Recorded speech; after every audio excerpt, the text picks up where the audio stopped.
Hello, guys. Welcome back to Unhinged, week 2 of the winter quarter.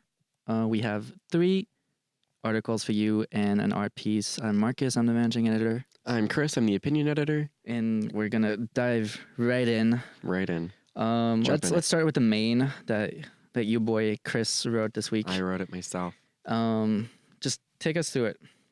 Okay, so I did a lot of the research for this piece a long time ago when I was looking at retention rates for people along different racial lines, because someone was talking to me about how Black students specifically have very markedly lower retention rates as you go up each class year. We're talking about UCSD, but this is also a phenomenon that's everywhere. Yeah. So my article is specifically UCSD, but I was focusing on a lot of the retention and enrollment statistics, but what got me to write this piece was that UCSD released an email talking about how they had broken more and more records for the 7th year in a row of application numbers, and this email was just lauding their achievements and getting people of color to apply. And then I was like, well, I've seen the enrollment statistics for each year.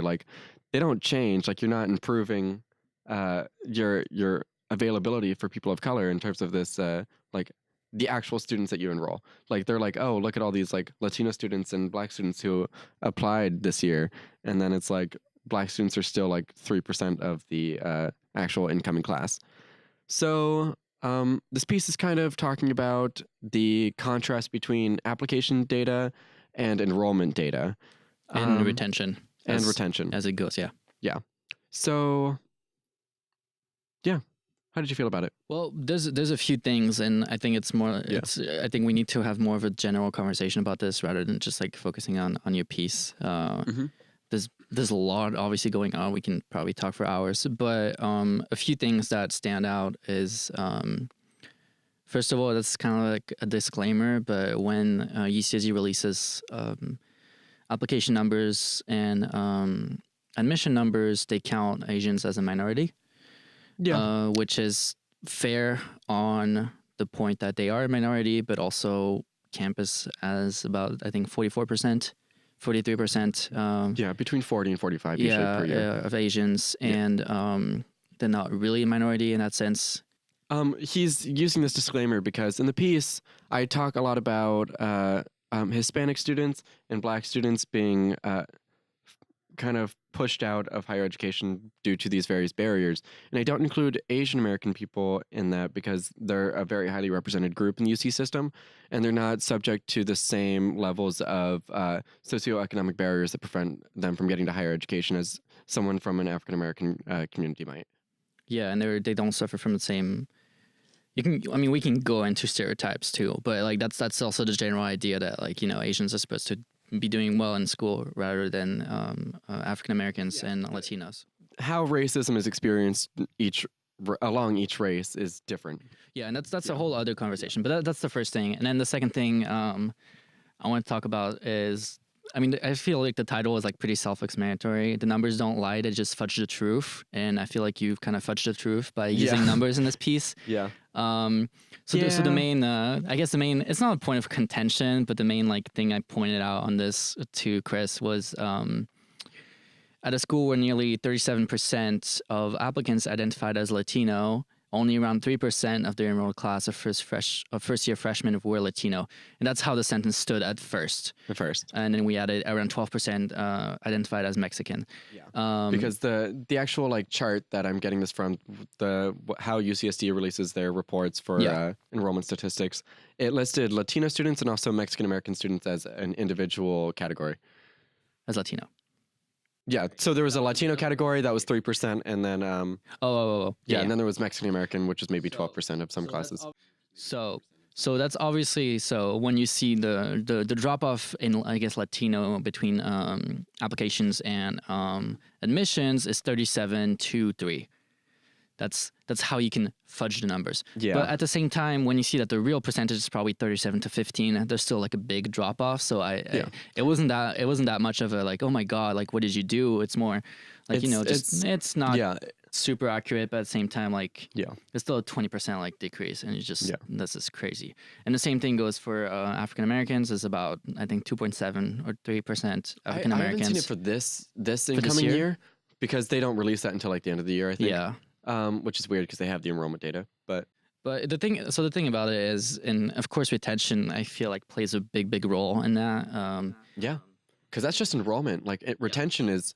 I didn't even talk about retention that much in this, but what I was saying in this piece is that UCSD in this one report was talking about how like the population over the last 10 years of African American students on campus has increased by like 250%, but each class is still like 1 or maybe 2% of that class.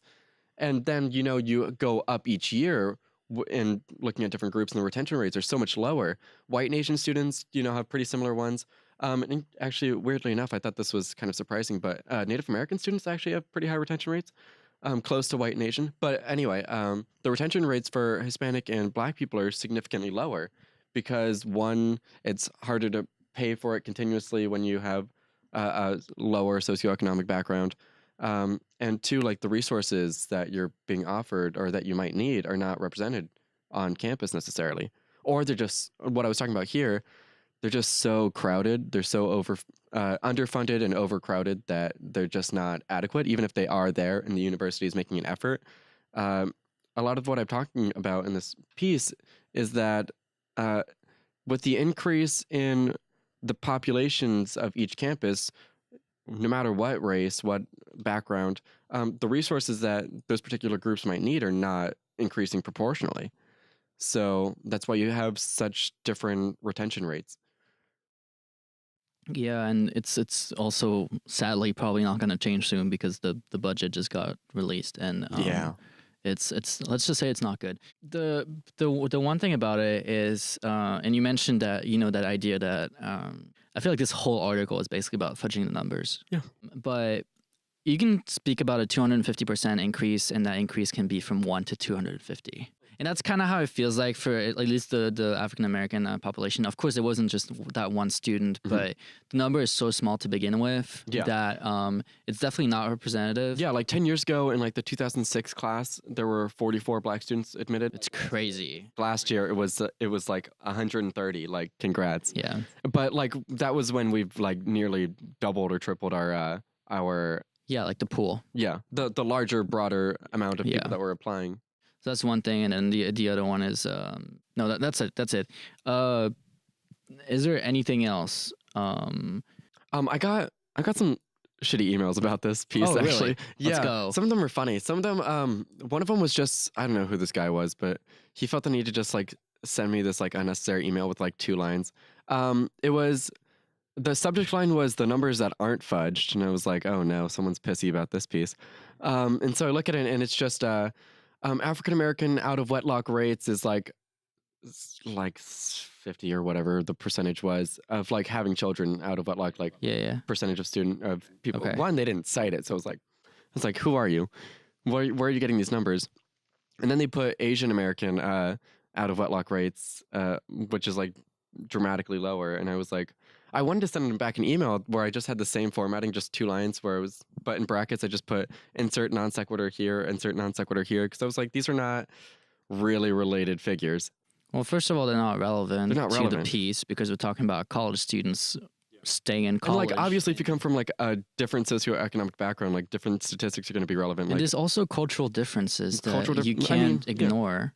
Yeah. Like, it's also true that when you look at just people from different economic levels, let alone like along racial lines or anything, in religious and goes, it varies so much. Like that's not representative. That's very random. And also like out of wedlock birth is like not relevant to how you perform in school, how you access education. It can be. I mean, it is more common for people in lower economic points to have children out of wedlock, but that's not. Well, being married is what, not. what I mean more is like having like kids while you're in college, Yeah. which can be a thing. But well, yeah. I mean, that's obviously that's- not what this piece is about. It's not what this email was about. This No, I know, but I just wanted to point that out. But yeah, and I don't know, just some comments are like unnecessary. Just black people need to do better in school, and that's why they're doing poorly or shit like that. It was wild. Some people are racist, and just like people can't like think that like yes, if you're coming from different backgrounds, like there are going to be different like results. So and people are like, well, that's for sure. Yeah, and I feel like a lot of like these like kind of racist ways of determining who's like higher performing is just based on like this like idea of American like go get 'emness, that like if you just try hard enough then you can overcome any barrier, and like if you can't afford it higher education, you're not going to get higher education, and it's not a matter of willing it into existence, and if you can't get that higher education you're probably going to end up in a lower economic level again. It's the cycle of poverty exists for a reason, and it's not just because black people don't try hard enough to get out of the cycle of poverty. Yeah. So two last things I have about this is first of all, academia is also very elitist and racist. Yeah, in that sense, not necessarily. We're not saying like everybody here is like a racist or anything like that, but the way the system is shaped, and the way it disencourages African Americans and Latinos from pursuing higher education is real, and it also explains a lot of why those numbers are the way they are. Also, applications and admissions, we're a state school, but we're also really expensive because that's just the way things are. We're like twice as much as the Cal States, aren't we? Yeah, at least. I feel like Cal State tuition is like, it's like 6,000. We're like, 14,000 this year? I think it's 13.7. So that's the thing. That's also, like, there's, I don't know what the numbers are for community college and stuff, but, like getting an education at community college and then transferring to a four-year school is definitely more of an option for some of these students, and it's a better option in the sense that they don't have to spend basically 2 years of tuition. Yeah. Which might explain at least one part of that, why that number is so low. Yeah, what I didn't include in this piece is transfer rates, and they're a little bit different. They're definitely like they follow a similar trend. The numbers are different, but they follow a similar trend. And it is more common for Black and Hispanic students to do a 2-year community education. Yes. And then go to a 4-year university for their degree. That's like more common, but it's not so common that these numbers are like not relevant. No, it doesn't like... And it doesn't say anything about like the way that we are challenging like socioeconomic barriers. Yeah, to and it higher doesn't education. like justify those numbers in any way. It's just putting more of a context, I guess. And there was something else. I just totally slipped my mind. So I think we're just gonna move on to the column. This is what we get for free balling it. Yeah, no idea. Let's go on to the column. Speaking of fudging numbers. Yeah. Yeah, the column is also... What a nice nice segue. Thanks.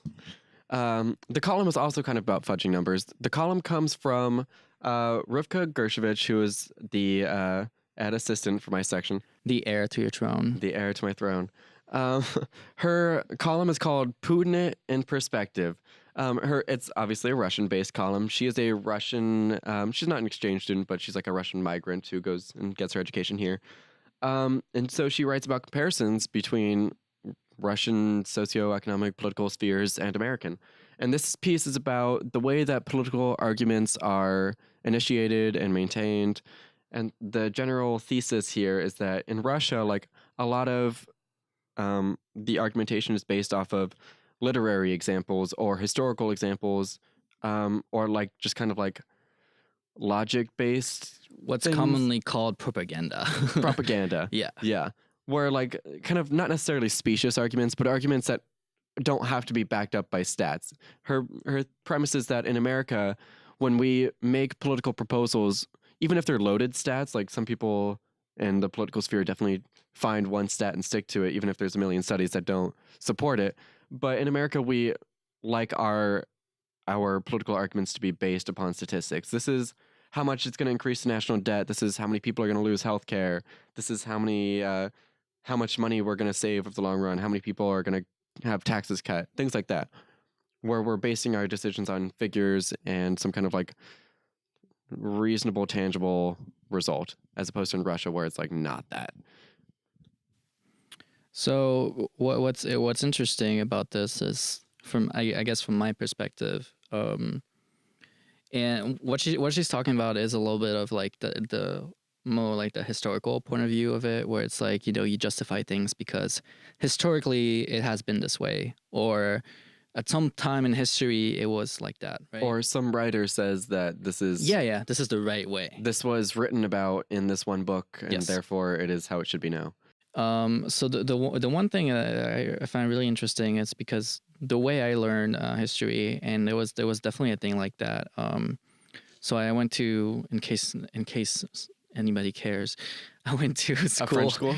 I went to. By the way, Marcus is French. By the way, I went to school in the French system, and I also had like a curriculum that made me take classes in German, and in case no one knows, France and Germany has a pretty like storied rivalry. Let's just say that. And one thing that kind of came up is that between that period and between the First World War, the Second World War, there's a lot of textbooks. There's a lot of stuff that came out in German literature that said, Germany deserves to win. Germany deserved to win the First World War. They were like betrayed by this or that. And Germany is the rightful owner of Alsace and Lorraine, which are now part of France. Germany is this, Germany is that, and that is not the sole reason, but that is definitely like a big part of what led to the Second World War, because that whole generation that was born in 1920 are the people who went to war in 1940 and who were like nationalized in that sense. And that's kind of like what is still happening in Russia now, which is like, it was really interesting to read because it was like, wow, that's 70 years later. Yeah. So thankfully this, except for those like nationalist like think tanks and stuff like that, but this is in general, like in the French and like any Western Hemisphere education system, it's over. There's a few revisionist history, but overall, at least, by and large, like, yes, people try to be relatively, and when it's not, when it is revisionist, people are kind of called out for it. It's because we've also kind of learned from our mistakes, and those were big mistakes. What propaganda does to various groups. And so the same thing happened in Japan, where propaganda is basically what led the nationalist movement in the Second World War. And it's just like that cycle. And it's interesting to see that this is still what drives the, I guess, Russian political system at this point. Yeah, when I was originally reading this like first draft, I was like, this is wild. Like the fact that there was at some point some like Soviet group who was like, you know what, these statistics look kind of bad, let's just end statistics. Mm-hmm. And then like that was just kind of carried through. And then at some point it had like, she was talking about there was like an 11-year period where Gorbachev was like, yeah, statistics are cool. They're like, here's some statistics that'll help us guide. And then like it's 1989 until 2000. Yeah. And then like after that, I don't know about all that. And then Putin, our current Lord and Savior Putin, Russian pal, was like, yeah, statistics are like not the tea for me, so dip on that. And that's like a modern thing where you can just fudge the truth like that, where you can just like not disclose information that you have. And I don't know, it brings into question a lot of like what we aren't being told about our government, our statistics. Like it's definitely a lot easier to get access to things like that because our government doesn't actively pursue people who release statistics that are contrary to what their administration is saying. But that's what's going on in Russia. So it makes sense. It's not like this article is trying to say like Russians are dumb. They just look at books and history and shit instead of looking at numbers. They're like not thorough. They're like not detailed. Like it's not trying to say that. It's just, I don't know, propaganda goes a long way in ramming political structures down your throat. Sounds hot. Well, in any kind of like, I mean, it's not a dictatorship, obviously, but in any kind of system where you have that one person that stays in place for so long, and you have that. Sure, yeah. So you have that in North Korea, you have that in Turkey, you have in all these places where it's like suddenly it becomes harder and harder to get the truth. It becomes harder and harder to get the numbers. It becomes harder and harder to do any of these things. Freedom of press is restricted, freedom of whatever, and you just go down a hole like that. Even in China. Yeah, even in China. China is China's not super happy because they like restrict the information flow. I don't know how much they actively pursue people who like seek out the information, but I know it's like not easy to access. Yeah. But that's the thing, and that's interesting. It's because the one thing about Russia that makes it particular is how recent this all was. You know, USSR was disbanded in 1991. This is this is modern history. It's 27 years ago. That's a whole generation has just been, born since then. Yeah. And it just makes it it's a very, very quick turn. So, what happened is that, in the late 80s, let's just say the USSR was not doing that well. And so they kind of went down, and then everything blew up. And now they're just back to where they used to be in terms of geopolitical power. And they're using the same systems that they used 50 years ago, basically, to control their population and political opponents and press and so the interesting parallel that she makes with the United States is the influx of what we so dearly call fake news, which is it's the Guardian's nickname. We still call it out in the United States, and in any kind of, this is not just a phenomenon that happens in the United States. It's in every Western country now. And by Western country, I mean Western Hemisphere. White. Yeah, sure. That's a good identifier. Sure. But we still call it out, and that's the difference. And it's becoming harder and harder, obviously, and it's becoming easier for people like our dear president to just say something, and nobody's gonna people call him fact out check on it, but then people are so it's already done. It's already on Twitter. It's already all over the news. It's already out It's there. already on Fox. It's already it's just there. Yeah. And then you're but this is entirely wrong, and then everybody's whatever. And that's kind of the danger of where we're going to. So we're still going to have those stats. We're still going to have those fact checking. We still going to have more freedom in that sense than at least people in Russia. The information is available to us. Whether or not we go out and use it for maintaining its accuracy is that's up the thing. to us, and that's not and what's being done right now. That's the danger, especially with what's happening right now in the United States. The danger of democracy is that people are shitty and lazy. And the danger of autocracy is that you have people like Stalin and Putin and, Trump adjacent and place Erdogan, and, you can just put all of them in a room and let them fight to the death. That's all I have to say. No, but fun. I feel like Putin would win, though. It'd be fun. He rides like bears to dinner. Oh, right. That's true. I don't think that's true. No one's going to fact check it, though. I think that's photoshopped, but Oh man, I hope it's not. I just picture him shirtless riding into a war meeting or something. So do you have anything else on that? I think the tie back to history is really, really interesting, especially with the political situation with North Korea and that stuff. And it's it also brings a light on how we educate children, how we educate people who are coming up in the new generation, What I think is really interesting about this piece is kind of a good connection to America and snowflakes and things like that, where people are really attached to this idea of self-determinism and you can be whatever you want in America, which is not true really. And then, people are you're not oppressed if people do certain things, say certain things. The power of propaganda and the way that the world around you influences you is not subtle ever, and it's not a very light change. It's obviously very profound in the way that structures emerge and that people live their lives. And so I don't know, I think it's very interesting how we can see such distinct differences in the way that two countries operate, even in the Western world, which is pretty homogenized in terms of the way that we operate. You know what I mean? Mm-hmm. So I just think it's really interesting how just this historical perspective can kind of nullify any argument that just if you want to be better, do better type of thing. Or if you want to know something, learn it. If you want to do this, do it, which is not always the case. And I think this is kind of one of those examples. Yeah, and there's a reason why they call it propaganda. Yeah, that's really all you have to effective, say, basically. Yeah, it's it's very effective, and it's also very, very bad and dangerous. Let's move on. Speaking of numbers, how about some numbers about dead dogs? Yeah, so our third piece is about it's savage. Literally.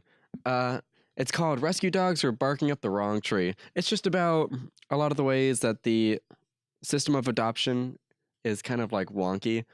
Um, and some of it is like it's not all about dog death. If you're curious, go ahead and read it. It's not going to make you sad, but it just talks about partly how some dogs are euthanized after like 3 returns and just the very long, complicated process that it can take to adopt a dog, which is good and bad, and just the various differences between shelters and rescue places, agencies like that, and the way that they operate and how they handle adoptions and things like that. So, do you want to fill us in on some of the logistics of getting a dog? Well, so what Adriana wrote about is that you have 2 very distinct like ways to get a dog, at least in California. And a big problem is, first of all, like we can just come out and say it, is that it's not very well organized, in the sense that there's no complete database that you know gears you towards one or the other. So the first one are shelters run by the county or by the city, less expensive, less hard to get a dog, less stringent, yeah. But also have high rates of return, because a lot of people are not prepared, are not ready to get a dog, don't have enough money to take care of a dog, etc., etc. And then on the other end of the spectrum, you have rescues who are more expensive, who takes a longer time to get a dog. There might be less returns, but there's also a very, very low adoption rate. And so the problem is that there's not really anything in between. First of all, there's like a reasonable expectation of preparedness for the owners, but also an ease of actually getting this dog to resources. Yeah. And there's no up to date database where you don't know what dog is available, you don't know where it's available. It takes time, it takes money to even just like get to the point where you see the dog for the first time, and that both makes it difficult to adopt, and also makes it more likely that you might have a change of heart and not adopt in the end. Or if you do end up adopting, being like, oh, maybe this wasn't a mistake, and just go back.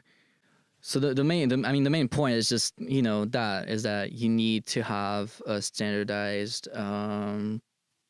like system that accounts for both shelters and rescues, and that works that is available to prospective owners with prices, with wait times, with availability, or just like criteria that are actually like realistic in terms of what someone can expect to present when they adopt the dog. For the owner, you mean? For the owner, yeah. Yeah. So what Adriana was talking about, I don't remember actually if it made it into the piece, but in meeting she was talking about how she recently got a dog, and she was doing some research, and like some of the criteria are listed in terms of like, you need this, you need a certain amount of income, you need like certain amount of living space. And that'd be for like the rescue ones, which are a little bit more stringent. And then like there'd be a bunch of other things, like here are these backdoor type of criteria that we're also going to look at. So like your actual income, like they're going to take a look at that. They're going to look at like other financial information about you, like your credit or something. They're going to look at like the square footage of your house, whether or not you have a pool. They're going to look at a lot of like socioeconomic like distinguishers between people that are like not listed on their website, because it would look bad if it was. Sorry, you can't have a dog, you're too poor. And it's definitely, we're not saying it's like, it's not black and white, right? The problem with it is that it's definitely hard to find a common ground, where it's like, I would argue that you just can't have anybody adopt any dog at any time. No. And I think that's a fair point, that you have, there needs to be some vetting process. Mm-hmm. You're adopting someone. It's good to know like what this person's house is like, what this person's income is like, because if like someone makes like $13,000 a year, like that's like not gonna cut it. But if also, because it puts the dog in danger, is what we're saying. Yeah. I mean, it's reasonable to expect that if you're gonna give a dog to someone, they can take care of it. It's not just like, here's a box of dogs, come grab them. But also it's like not necessary to go for the super strict way of like scaring away people because they're not rich enough for you to be happy with this. Like she was talking about how like one organization like wouldn't give her a dog even though she like met their criteria, but because she would like be going to school and like not there at home all the time, they were like, well, we can't subject the dog to isolation, so we're not going to give you the dog. But like realistically, a lot of people work, a lot of people are going to school, a lot of people even work part-time. Like people are going to be away from their dogs at some point. That's like, you can't just only give dogs to like stay-at-home moms, like who has the time? It's like very white picket fence families that they're targeting with these like adoptions, but like realistically, a lot more people could provide good homes to dogs. Yeah, and there's also an argument to be made that if and when hopefully such a database is available, it kind of evens out that middle ground between the shelters and the rescues, because it brings those two like diametrically opposed categories, I guess, or like cases together in one place, and then suddenly it's like, oh wow, this is so stringent, and oh wow, this is so loose. Maybe we should, like get it back a little bit towards that middle ground where it's better for both the dogs and the owners and everybody involved. Yeah, and if this database could also list, like, here's how much you should expect to pay for food, here's how much you should expect to pay for whatever this dog's medical conditions are like, here's how much you can expect to pay for, like, various other things that a dog might need, like bedding or something, like, I don't know. But if you could break down, like, how much people are going to need to spend, what this dog's specific needs are, what this dog's medical conditions are, it'd make people a lot more prepared before they walk in the door and find out that they're not prepared, or before they adopt a dog and then have it for 2 weeks and they're like, wow, this is like too much, can't deal, sorry, bye dog. And then like this dog gets returned over and over and then euthanized. So just some kind of like logistical way of getting these dogs together. Some like database would be nice. Just because like, who doesn't have access to the internet? Like, if you don't have access to the internet, then like you don't need a dog. Unless you're a hippie. Oh, wow. Is that savage? Damn. I mean, I feel like libraries, public library. That was aggressive. Sorry. You're too poor to have a dog. Goodbye. His email is at opinion@ucsdguardian.org if you need if you want to complain. His phone number is my social security number is my dog is a German Shepherd. Anything else to add? No, it's pretty cut and dry. Just if you're looking for a dog, maybe do some research, Google it a couple times to see like what you need to expect to be prepared, because right now it doesn't seem like there's like a whole lot of work towards making this any kind of like actual program that'll break this down for you. Yeah. Know what the dog needs, know what you have, even it out. Find what works. Do we want to talk about the World Front window? I mean, that's your favorite segment, right? My favorite segment. World Front window is an artwork done by our art editor, David Juarez. It's in every edition. The art changes, obviously, but World Front Window is just a cute little comic describing David's view of particular news that week. So this one was about the Hawaiians getting their knickers in a bunch about possibly getting bombed by North Korea. You're making fun of this, but you had like little kids getting into bunkers. I mean, and in those bunkers, they get their knickers in a bunch. Yeah. So it looks like maybe some like air traffic controller type of, maybe like Navy something. They're looking at some like sonar or whatever. I don't know what this equipment is called that tracks bombs flying through the air. But they're looking at some things. And one guy's sitting down looking at these monitors, looking for bombs, I guess. And then this other guy's standing behind him saying, hey, don't press that button. There's a button in front of the monitors. Hey, don't press that button. It sends a message to everyone on the island. And the message is implied that it is, in fact, a bomb. And then the guy goes this one and clicks it and then sends a message to everyone on the island that there's a bomb coming, and everyone's quite scared. And this is actually what happened. Like a lot of people were like, oh, this is probably a mistake. And it was actually just someone, that clicked on it by mistake. And suddenly you have... Then you have 400,000 people, Hawaii? I don't know. That's small. Man. That were warned that, there was a missile probably from North Korea heading Could you imagine? I would absolutely shit my entire pants. Wow. Like, just destroy them, because I'm just not going to comment on this. Could you imagine, like, just an entire volcano gone? Do you think that sets it off? I don't know what volcanoes do. I don't know how they work. But anyway... What are you talking about volcanoes for? They have a lot of volcanoes over there. Yeah, okay, so what? If a bomb lands and breaks up a volcano, that is not how... Oh my god. Is there like What's keeping lava from erupting? What makes volcanoes erupt? I don't know science.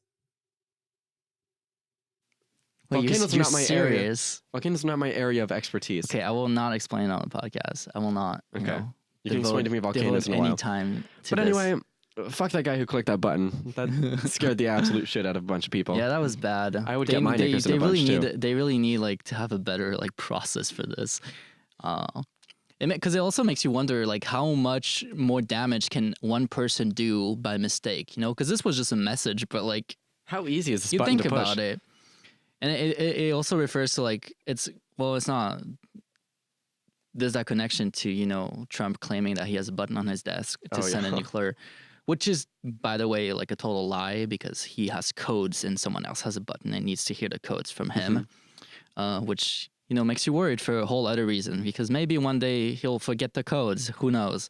But that's like the idea. It's like, wow, that one person can make, and it's not like it wasn't dangerous in a sense. But one person can have very harmful impacts on people. This is obviously much smaller than a bomb, but spooking the shit out of an entire state is like it's not still like, great. damn, like this guy just like press a button inadvertently and suddenly is like, oh, okay. I just can't imagine how this could have possibly happened. Like he sat down on it, or he was like playing Tekken or something on this like old arcade boxes, and he's like, oh, this is where we keep that button too, and accidentally presses it. Oh, by the way, I keep this with my Mortal Kombat button. Yeah, he keeps it's on his Xbox controller just in case. Oh no. He's like playing Call of Duty or whatever, and then he just like goes to shoot someone, but then he's like, "Oh, that was the send a message to all of Hawaii that there's a bomb coming button. Shouldn't have put that there." Yeah, you shouldn't have. Yeah. Ugh, we've all been there, am I right? Hate when I scare the entire state of Hawaii. I mean, have you been to Hawaii? I'm sure you've done. Do the French go to Hawaii much? Yeah, we do actually. Really? Yeah. Get out of our country. No, that was too much. Damn. It's okay. You're French. Who cares? I'm being attacked on this podcast constantly. I'm very anti-French immigrant, but only French immigrant. That's okay, because you have to read my column for next week. Yeah, that's true. Yeah. Yeah. About how the French are better, you know? Oh, no. This is going to be you writing. Oh, yeah. Again Okay, so tune in next week to hear me talk about my column. Little plug. Tune in next week to hear me bitch about his column. I talk about ID papers. It's going to be super interesting. Wow. I'm already excited. I think that's all we have for today. Yeah. And yeah, I mean, we'll be back next week. Hopefully, we won't be taping this on Friday. Probably earlier in the week. It'll be better for both of us. To make it like a little bit closer to when we actually publish. But yeah, tune in next week. See you then. Bye.